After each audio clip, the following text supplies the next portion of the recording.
జగన్మోహన్ రెడ్డి సొంత మేనత్త, వైఎస్ రాజశేఖర రెడ్డి గారి సొంత చెల్లి, వైఎస్ విమలారెడ్డి గారు అటండి. ఈమె మొన్న క్రైస్తవుల దగ్గర, జగన్ కోసం క్రైస్తవుల దగ్గర దొంగతనం చేస్తూ అడ్డంగా దొరికిసింది. ఏంటి ఆ దొంగతనం, మనకి ఎలాగ అడ్డంగా దొరికింది? ఈ విషయం మీకు చెప్పే ముందు, జగన్మోహన్ రెడ్డి గారు 2019 ఎలక్షన్లో అండి విజయమ్మ గారిని, బ్రదర్ అనిల్ని, షర్మిలమ్మని, ఈవిడ్ని క్రైస్తవుల దగ్గర పంపించి పాస్టర్లతో మీటింగులు పెట్టించి, ఇది క్రైస్తవులకి ఇప్పటివరకు బీజేపీ వల్ల చాలా ప్రమాదాలు ఉన్నాయి, బీజేపీ క్రైస్తవుల్ని నాశనం చేసేస్తుంది, క్రైస్తవుల మీద, పాస్టర్ల మీద, చర్చిల మీద దాడులు చేపిస్తుంది, కాబట్టి మీరు వైఎస్ఆర్ కాంగ్రెస్ పార్టీకి ఓటేస్తే బీజేపీ నుంచి మిమ్మల్ని అందరినీ రక్షిస్తాం అని అందరినీ నమ్మించారండి. పాస్టర్లని, క్రైస్తవుల్ని ఎంతోమంది వీళ్ళు చెప్పిన మోసపు మాటల్లో పడిపోయాక జగన్ గెలిచిన తర్వాత నుంచి అదే బీజేపీతో కలిసి ఉన్నాడు ఆయన, అదే బీజేపీతో అక్రమ సంబంధం, అప్పటి నుంచి ఇప్పటి వరకు బీజేపీతో ఉన్నాడు ఆయన. అయితే ఇప్పుడు మళ్ళీ 2024 ఎలక్షన్కి మళ్ళీ అలాంటి కుట్రలకు తెరదీస్తున్నారండి. నా తెలియక అడుగుతున్నాను, ఇప్పుడు దేవుడు ఫోటో పెట్టుకుని గుడి ముందో, చర్చి ముందో, మసీద్ ముందో అడుక్కునే బిచ్చగాడికి, అదే దేవుడి పేరు చెప్పి ఓట్లు అడుక్కునే ఇలాంటి బిచ్చగాళ్ళకి ఏం తేడా ఉందండి? అది గతంలో కొంతమంది మోతుబరులు ఎక్కడైనా ఒక పేదోడి ఇంట్లో ఒక అందమైన ఆడపిల్ల కానీ, లేకపోతే అందమైన భార్య కానీ అడుకుంటే, ఈ మోతుబరులు కొంతమంది మహిళల్ని మీడియాటర్లుగా ఉపయోగించుకునేవారు. ఈ మహిళలు ఆ ఇంట్లో ఉన్న కూతురు దగ్గరకు, భార్య దగ్గరికి వెళ్ళి, నువ్వు అంటే పడి చచ్చిపోతున్నాడు, నువ్వే రాత్రి కళ్ళకు వచ్చేస్తున్నావట, నీ గురించే మొత్తం ఆడుతున్నాడని కేవలం ఆ లేడీకి మాత్రమే ఫీడింగ్ ఇచ్చేవారు. ఇచ్చి ఆవిడ మనసుని ఎరగొట్టి ఆవిడతోటి ఇతనికి అక్రమ సంబంధం కల్పేసేవారు. అలాంటి ఆడవాళ్ళు ఉండేవారండి గతంలో. ఇప్పుడు విమలారెడ్డి గారు మాట్లాడుతుంటే ఈ మాటలో నాకు సేమ్ అలాంటి ఆడవాళ్ళు గుర్తొచ్చారు నిజంగా. ఎందుకంటే క్రైస్తవులు అంటే ఒక రకమైన అమాయకులు వాళ్ళు. ఎవరు జోలికి వెళ్ళరు, ఎవరైనా తిట్టినా మాట్లాడరు, ఎవరైనా కొట్టినా, ఎవరైనా ఆస్తులు కబ్జా చేసినా సరే దేవుడే చూసుకుంటాడు అనుకునే అంత అమాయకులు, అంత నిర్మలంగా ఉంటారు. కొంతమంది ఉన్నారు, దొంగలు ఉన్నారు, వాళ్ళు కూడా పక్కన పెడదాం. అలాంటి నిర్మలంగా ఉండే అమాయకమైన క్రైస్తవుల దగ్గరికి ఇప్పుడు వెళ్ళి నిజంగా ఎలా ప్రమోట్ చేస్తున్నట్టండి ఎలక్షన్ని, రాజకీయాల్ని. మతిపోయింది నాకు ఈ వీడియో చూసి. ఒకసారి ఈ వీడియో ఆవిడేం మాట్లాడిందో మీరు కూడా విందరిగని రండి. నిజంగా మొత్తం ఫ్యామిలీలో చాలామంది ఇలాగా నీచమైన ప్రవర్తన కలిగి ఉన్నారండి. వీళ్ళు రాజకీయం కోసం, వీళ్ళ అధికారం కోసం దేవుణ్ణి కూడా అడ్డు పెట్టుకుంటున్నారు, దేవుణ్ణి కూడా మోసం చేస్తున్నారు వీళ్ళు. ఇంత ఘోరం అండి. ఏమో ఇలాంటి మాటలు నమ్మేవాళ్ళు నిజంగా మరి అమాయకులు నమ్ముతారు కదండి క్రిస్టియన్స్. పాపం ఏమి ఎటువంటి కుట్రలో తెలియని వాళ్ళు, ఎటువంటి రాజకీయాలు తెలియని వాళ్ళు, దేవుడే అంతా అనుకునేవాళ్ళు, ఆ దేవుడు ఆ చర్చుకో లేకపోతే ప్రార్థనకు వెళ్తే అక్కడ ఇలాంటి ఫీడింగ్ ఇస్తున్నారు. కొంతమంది ఏజెంట్లు ఉన్నారండి వీళ్ళకి, వైసీపీ వాళ్ళకి, జగన్కి. ఇక ఈవిడ ఒక ఏజెంటు, ఈవిడ ద్వారా కొంతమంది ఏజెంట్లు నియమించుకున్నారు. ఆ ఏజెంట్లు పాస్టర్లు ముసుగేసుకున్నారు. చాలా జాగ్రత్తగా గమనించండి. పాస్టర్లు ఏమంటలే నేను, కానీ వైఎస్ఆర్సీపీ ఏజెంట్లు కొంతమంది ఉన్నారు. ఎందుకంటే వాళ్ళు ఇప్పటికీ వచ్చి ప్రార్థనలు పెట్టి, ప్రార్థనల రూపంలో, బైబిల్ చెప్తున్న రూపంలో జగన్మోహన్ రెడ్డి మన క్రైస్తవుడు కాబట్టి ఓటేయండి అని అడుగుతున్నారు. అసలు ఏ పాస్టర్ అయినా సరే జగన్మోహన్ రెడ్డి ఈ రాష్ట్రానికి చేసిన అన్యాయానికి, ఈ రాష్ట్రంలో దాదాపు 300 మంది దళితులు చచ్చిపోయారు, అందులో సగానికి పైగా క్రైస్తవులే.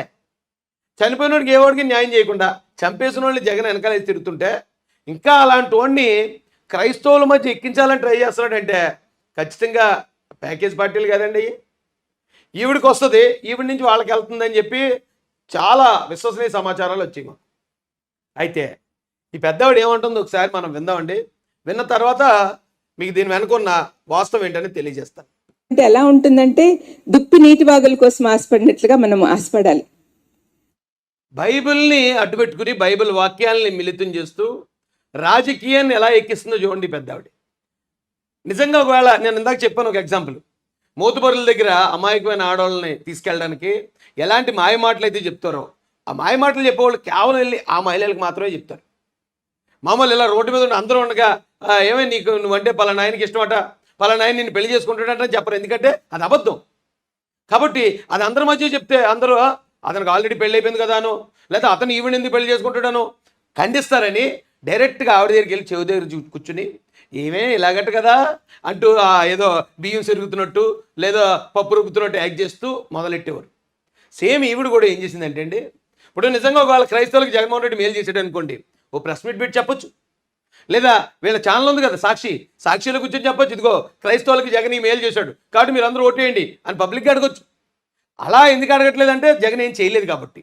అందుకని వెళ్ళి చిన్న ఈ మీటింగులు పెట్టుకుంటారు కదండి క్రైస్తవులు, అమాయకమైన మహిళలు, వృద్ధులు వాళ్ళు కూర్చుని ఉంటారు. అక్కడికి వెళ్ళి వాళ్ళ చెవులు చెప్తుంది, అమ్మ బాబోయ్ ఇంత ఘోరమ రాజకీయాల కోసం దేవుణ్ణి కూడా భ్రష్టుపట్టించేస్తున్నారండి. ఇటువంటి కుటుంబంలో పెరిగిన జగన్ చాలా మంచి భక్తిపరుడండి. మీకు ఎవరికి తెలియని విషయాలు ఇవన్నీ, ఎందుకంటే నేను స్వయంగా చూస్తాను కాబట్టి. అంత ఫ్రీక్వెంట్గా సీఎం అయినాక మీట్ అవ్వలేదు, కానీ నాకు తెలుసు అబ్బాయి సంగతి. సీఎం అయిన తర్వాత మీట్ అవ్వలేదు, ఈ పాయింట్ ఒకటి గుర్తుపెట్టుకోండి. ఎందుకంటే వీడు చెప్పే అబద్ధాలను కూడా నేను మీకు గుర్తు చేస్తాను. సీఎం అయిన తర్వాత కలవలేదట. అబ్బాయి భార్య ఇంకా మంచి ప్రార్థనా పరులు. ఆ అమ్మాయి కూడా మా అక్క కూతురే, మా పెదనాన్న మనవరాలు. ఆ పాప చిన్నప్పటి నుంచి భక్తిపరురాలుగానే పెరిగింది. మరి వాళ్ళిద్దరూ కలిసి రోజు ప్రార్థన చేస్తారండి. మరి రాజశేఖరన్న వదిన ఏ విధంగా పొద్దున్నే ప్రార్థన చేసేవాళ్ళో అదే విధంగా భార్యాభర్తలు ఇద్దరు చేస్తారు. అంతేకాకుండా తన పర్సనల్ ప్రేయర్ టైం అని పెట్టుకుంటాడు జగన్. మరి ఇటువంటి నిజంగా అంత హార్డ్ కోర్ క్రిస్టియన్స్ అమ్మా, నిజమే. నిజంగా బైబిల్ని, యేసుప్రభు బోధల్ని అంత పక్కగా పాటిస్తారా వాళ్ళు? అయితే మీ అందరికీ తెలియదు కదండి, ఇది ముఖ్యంగా క్రైస్తవులందరికీ తెలిసే ఉంటుంది. ప్రతి మతానికి ఒక ఆచారం ఉంటుంది, ప్రతి మతానికి కొన్ని ఆచార వ్యవహారాలు ఉంటాయి, కొన్ని పద్ధతులు, కొన్ని సిస్టమ్స్ ఉంటాయి. ఖచ్చితంగా మతాన్ని పాటించాలంటే అవి అనుసరించి తీరాలి. ఇప్పుడు హిందువుగా ఉండాలంటే ఖచ్చితంగా గ్రంథాలని, వేదాలని, పురాణాలను గౌరవించి తీరాలి. రాముడిని, కృష్ణుని ఇలా ముక్కోటి దేవతల్ని 100% నమ్మి తీరాలి. బ్రాహ్మణుల ఏదైతే గురువులు ఉంటారో, అర్చకులు ఉంటారో వాళ్ళకి ఖచ్చితంగా వాళ్ళకి గౌరవించి తీరాలి. ఇవి నియమ నిబంధనలు హిందూ మతానికి. ఇక ఇస్లాంకి కూడా ఇక దేవుడు అంటే అల్లా ఒకడే నమ్మాలి, ఖచ్చితంగా ఏ రూపాన్ని మొక్కకూడదు, ఏ విగ్రహాన్ని పూజించకూడదు, నమాజ్ చేసుకోవాలి రోజుకి 5 సార్లు. అలా వాళ్ళకుండే నియమాలు ఖురాన్ ప్రకారం వాళ్ళకుంటాయి. ఇక క్రిస్టియన్స్ విషయానికి వచ్చేటప్పటికి బైబిల్ ఏర్పాటు చేసిన నియమాలండి ఇవి. ఎవరైనా ఒకరు క్రిస్టియన్గా ఉండాలనుకుంటే ఖచ్చితంగా ఇవి పాటించి తీరాలి. ఇవి పాటించినోడే నిజమైన క్రైస్తవుడు అని చెప్పి బైబిల్ చెప్తుంది. ఏంటండి ఇవి? 10 ఆజ్ఞలు. నీ దేవుడైన యెహోవా నేనే, నేను తప్ప మరొక దేవుడు నీకు ఉండకూడదు. పైన ఆకాశం అందేనే కానీ, కింద భూమి అందేనే కానీ, భూమి క్రింద నీళ్ల అందే కానీ యుండు ఏ రూపమును కానీ విగ్రహమును కానీ నీవు చేసుకొనకూడదు. అంటే ఆకాశం మీద కానీ, భూమి మీద కానీ, భూలో కింద కానీ ఇక వేరే వాళ్ళను నువ్వు పూజించకూడదు, వేరే వాళ్ళని నువ్వు ఆరాధించకూడదు అని చెప్పి పక్కాగా రూల్ ఉంది. మరి జగన్ రెడ్డి గారు ఇది చూడండి, పరిపూర్ణానంద స్వరూపానంద స్వామి కాళ్ళు మొక్కేస్తూ ఉంటాడు. ఇప్పుడు నేను ఆయన ఒకవేళ వెంకటేశ్వర స్వామి గుడికి వెళ్ళినా నాకు అభ్యంతరం లేదు, ఎందుకంటే ఆయన ముఖ్యమంత్రి కాబట్టి ఖచ్చితంగా అన్ని మతాలని, మతాచారాలని, దేవుళ్ళని గౌరవించి తీరాలి. డ్యామ్ షూర్, దానికి ఎవ్వరూ అడ్డు చెప్పరు. కానీ ఇలా ఇప్పుడు వెంకటేశ్వర స్వామి దండం పెట్టాడంటే ఓకే, హిందువుల మనోభావాల్ని లేదా ఆయన ఒక దేవుడని ఆరాధిస్తున్నారు కాబట్టి ఆయన్ని, అలాగే యేసుప్రభుకి ప్రార్థన చేశాడంటే అవును క్రైస్తవులు దేవుడని ఆరాధిస్తారు కాబట్టి ఆయన్ని, అలాగే మసీదుకి వెళ్ళి ఒకవేళ నమాజ్ చేశాడంటే ఓకే అక్కడ వరకు. కానీ ఈ స్వామీజీని, అది కూడా స్వరూపానంద స్వామి, ఈయనకి ఎంత ఒకసారి ఆలోచించండి. మరి ఈ ప్రకారం ఆయన అంటే 10 ఆజ్ఞల్లో మొట్టమొదటి ఆజ్ఞని ఆయన తప్పినట్టే కదా. ఈయనలాగా ఒక పర్ఫెక్ట్ క్రైస్తవుడు, చాలా మంచి క్రైస్తవుడు అని విమలారెడ్డి గారు క్రైస్తవుల ఓట్లు దొంగిలించడానికి, ఎందుకు ఈ దొంగతనం చేయడానికి ఇంత నీచానికి దిగజారింది ఆవిడ? ఏమండి రండి, ఇది ఫస్ట్ పాయింట్. ఇక మూడోది చూద్దాం. నీ దేవుడైన యెహోవా నామమును వ్యర్థముగా ఉచ్చరింపకూడదు. అంటే దేవుణ్ణి ఎక్కడ పడితే అక్కడ వాడుకోకూడదు. అట్టండి దేనికోసం పడితే దానికోసం దేవుణ్ణి వాడుకోకూడదు. కానీ ఇక్కడ విమలారెడ్డి గారు ఏం చేస్తున్నారండి? తుచ్చమైన అధికారం కోసం, నీచమైన అధికారం కోసం, ఓట్ల కోసం దేవుణ్ణి వాడుకుంటుంది. జగన్ రెడ్డి కూడా అంతే కదా. 2019లో నేను బైబిల్ చదువుతాను అన్నాడు, వాళ్ళ అమ్మగారిని మీటింగ్లకి పంపించాడు, క్రైస్తవులకు అధికారం కావాలన్నాడు, బైబిల్ని చేతపట్టుకుని మొత్తం అన్ని మీటింగ్లో రాజకీయ మీటింగులు చేశారు. అంటే దేవుణ్ణి రాజకీయం కోసం వాడుకోవడం కదా. ఆలోచించండి. ఇక 4వది విశ్రాంతి దినాన్ని ఆచరించాలి అని ఉంది. విశ్రాంతి దినాన్ని పరిశుద్ధంగా ఆచరించాలి. ఆయన ఆచరించడం లేదు, మనకైతే అది తెలీదు. 5వ చూడండి, ముఖ్యమైన పాయింట్, నీ తండ్రిని తల్లిని సన్మానింపుము. ఏమండి జగన్మోహన్ రెడ్డి గారు తల్లిని ఎక్కడ తరిమేశాడండి? తల్లికి ఆ వైఎస్ఆర్ పార్టీలో గౌరవ అధ్యక్షురాలు ఉందని అది పీకి పారేసి నువ్వు ఆతల పో అని చెప్పేసి హైదరాబాద్ తరిమేశాడు. అరే ఏమీ లేనోడు, రిక్షా దొక్కునేవాడు, ఆటో దొలుకునే అన్నదమ్ముళ్ళు, లేదా ఏ చిన్న చిన్న పనులు చేసుకునే వాళ్ళు తల్లిని తండ్రిని దగ్గర పెట్టుకుని పోషిస్తూ ఉంటే, ఒక ముఖ్యమంత్రి అయ్యి ఉండి లక్షల కోట్లు ఆస్తుండి ఆవిడ అడ్డొచ్చిందా? అంటే ఈ ఆజ్ఞను కూడా నిర్వర్తించట్లేదు జగన్. నరహత్య చేయకూడదు, నరహత్య చేయకూడదటండి. కానీ వివేకానంద రెడ్డి గారు హత్య ఎవరు చేశారో, ఎవరు చేశారని అందరూ చెప్పుకుంటున్నారు. ఎవరు చేశారని సిబిఐ ఛార్జ్షీట్ వేసిందో ఇప్పుడు ఇంకా తెలీదా? నరహత్య. ఆలోచించండి. దొంగలకూడదు అంటే దొంగతనం చేయకూడదు. మరి జగన్మోహన్ రెడ్డి గారికి ఇన్ని ఆస్తులు ఎక్కడి నుంచి వచ్చాయి ప్రజాధనం దోచుకోకుండా? ఆయన దగ్గర 2004 ముందు సాక్షి లేదు, సాక్షి పేపర్ లేదు, సాక్షి టీవీ లేదు, భారతీయ సిమెంట్స్ లేదు, ఏమంటే లోటస్ పాండ్ లేదు, అలాగే తాడేపల్లి ప్యాలెస్ లేదు, బెంగళూరు ప్యాలెస్ లేదు, సండూరు పవర్ ప్రాజెక్ట్ లేదు, ఏమీ లేదు. ఇవన్నీ ఎక్కడి నుంచి వచ్చాయండి? ప్రజాధనం దొంగిలించడం వల్లే కదా. ఆలోచించండి. మొత్తం ఈ 10 ఆజ్ఞలకి వ్యతిరేకంగా ఉన్నాడు జగన్. ఆజ్ఞ అతిక్రమమే పాపం అని చెప్తుంది బైబిల్. అంటే ఈ ఆజ్ఞలన్నింటినీ అతిక్రమించినోడు ఒక్క జగన్ మాత్రమే. ఒక్కొక్కడు ఇక్కడ ఇందులో ప్రతి మనిషి ఏదో ఒక ఆజ్ఞని ఏదో టైంలో ఇది చేస్తారు, ఆజ్ఞని పాటించలేరు. కానీ జగన్మోహన్ రెడ్డి మాత్రమే ఏకైక వ్యక్తి మొత్తం 10 ఆజ్ఞల్ని కూడా తొంగలో తొక్కున్నాడు. 10 ఆజ్ఞలకి వ్యతిరేకంగా బతికేవాడు. అంటే ఒక ఆజ్ఞని అతిక్రమించని పాప అయితే 10 ఆజ్ఞలు అతిక్రమించి కూడా ఎంత ఘోరమైన పాపండి. ఆయన్ని తీసుకొచ్చి ఒక క్రిస్టియన్ మీటింగ్లో విమలారెడ్డి గారు ప్రమోట్ చేస్తున్నారు క్రిస్టియన్స్ మధ్యలో. నీ పొరుగు వాని మీద అబద్ధ సాక్ష్యం పలకూడదు. ఇది అత్యంత కరెక్ట్గా యాప్ట్ అయ్యే ఆజ్ఞ ఎవరికి? జగన్కి.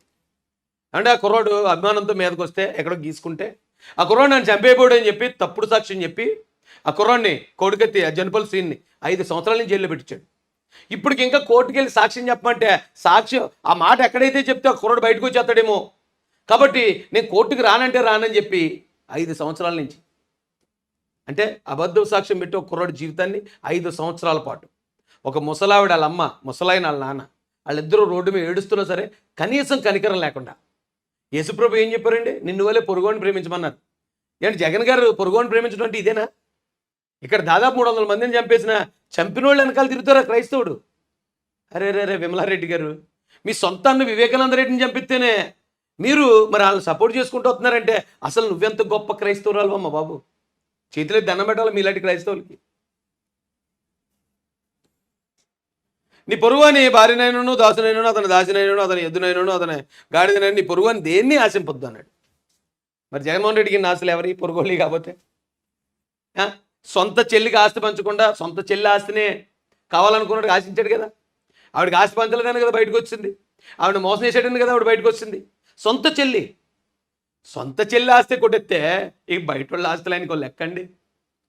10 ఆజ్ఞలు మీరిన జగన్ రెడ్డి గారు ఈరోజు క్రైస్తవుడట. అంటే ఇంత ఘోరమైన పాపైన బైబిల్ ప్రకారం ఇంత ఘోరమైన పాపైన జగన్ని ఎవరన్నా అనుసరిస్తే వాళ్ళు కూడా పాపులే అవుతారు, కానీ వాళ్ళు క్రైస్తవులు అవుతారండి. పైగా గుర్తుపెట్టుకోండి, క్రిస్టియన్స్లో ముఖ్యంగా పాస్టర్లో ఎప్పుడూ కూడా క్రిస్టియన్ మీటింగ్ని రాజకీయాలకు వాడుకోరు.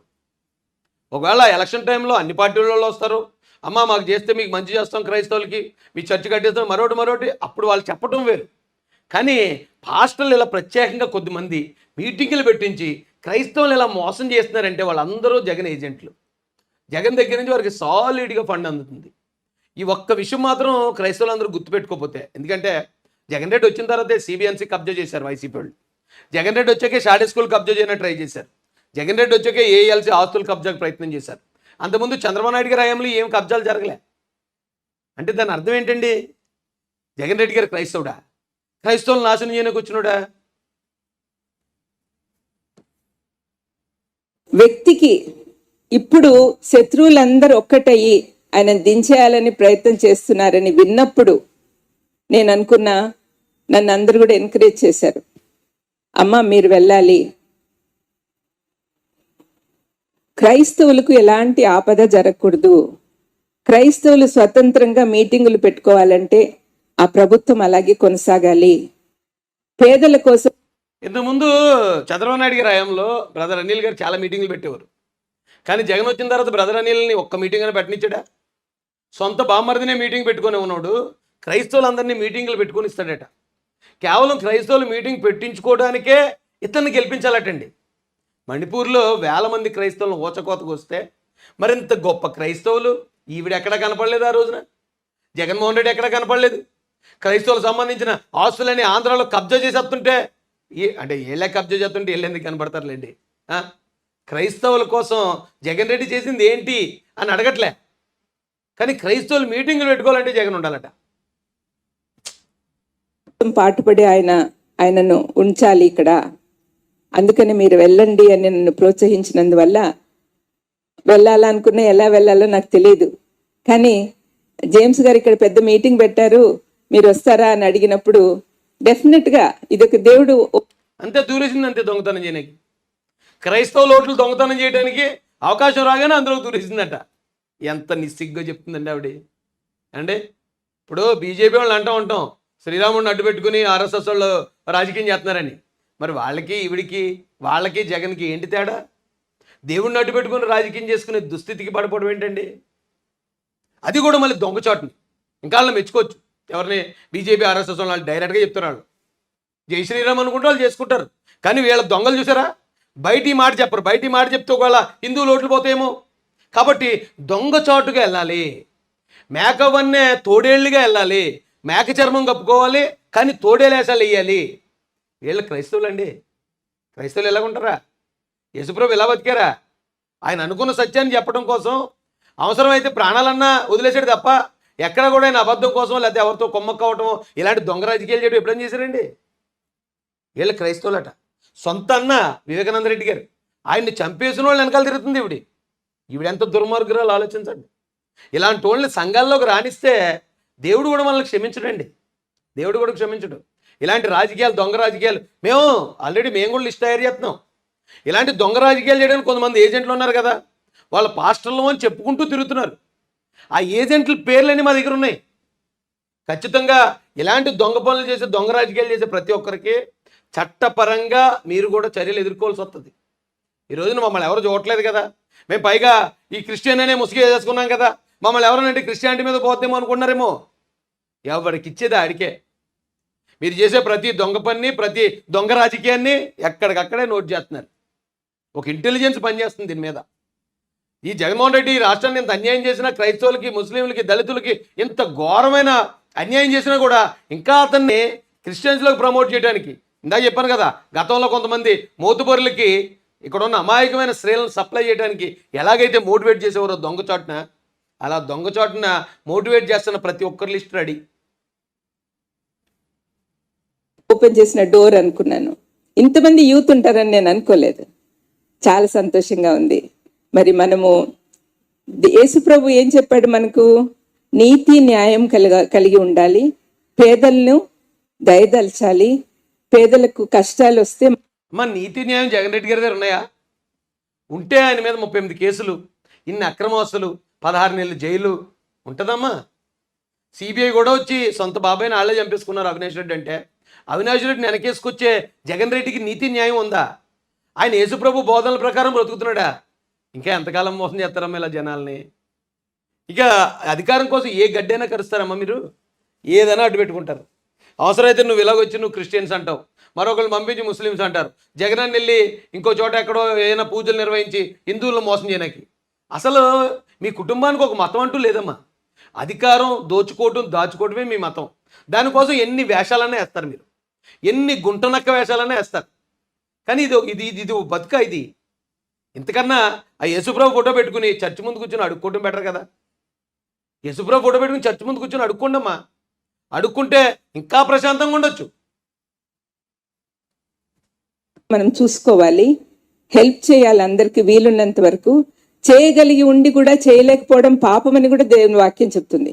మరి ఎన్ని విధాలుగా మనము ముందుకు పోవాలి. కాబట్టి ప్రస్తుత గవర్నమెంట్, మనం తప్పులు పట్టేదానికి బోల్డ్ అని ఉంటాయండి అందరిలో కూడా, కానీ మనకు కావాల్సింది సుస్థిర పాలన. పేదలకి హెల్ప్ చేసే ప్రభుత్వం మనకు కావాలి. ఈయన ప్రభుత్వం వచ్చినప్పటి నుంచి మీరు చూస్తూనే ఉన్నారు.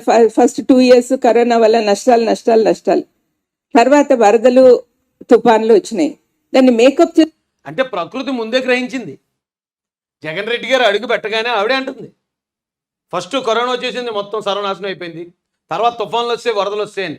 మహానుభావుడు పాదం మేమే అర్థం చేసుకోలేదు తల్లి. ప్రకృతి వెంటనే గ్రహించేసింది. అయితేనే చెప్పమ్మా. చేసుకోవడానికి కష్టపడుతున్నాడు. మరి మనము సడన్ గా ఆయన దించేస్తే ఏమవుతుంది? మనకే నష్టం. సడన్గా దించేయట్లేదు తల్లి. రాజ్యాంగం ప్రకారం ఎవడ అధికారం అన్నా 5 సంవత్సరాలే. ఆ 5 సంవత్సరాల్లో అతను ఈ రాష్ట్రాన్ని సరిగా పరిపాలించలేదు కాబట్టి మళ్ళీ ఎలక్షన్ వస్తే ఎలక్షన్లో అతను ఓడిస్తున్నారు. సడన్గా దించేస్తే మనకు నష్టమమ్మా. ఏంటమ్మా నష్టం మాకు? జగన్ రెడ్డి పోతే మాకు ఉద్యోగాలు వస్తాయి, మా పిల్లలకు ఉపాధి దొరుకుతుంది, మంచి చదువు వస్తుంది, రాష్ట్రానికి ఒక రాజధాని వస్తుంది, కొత్త ఇండస్ట్రీలు వస్తాయి, రాష్ట్రం అభివృద్ధి చెందుతుంది. మాకేం నష్టం ఉందమ్మా? మీకు నష్టం. మీకు దోచుకోవడానికి ఉండదు, మీకు దాచుకోవడానికి ఉండదు, అంతే తప్ప ప్రజలందరికీ ఏమి నష్టం లేదు తల్లి.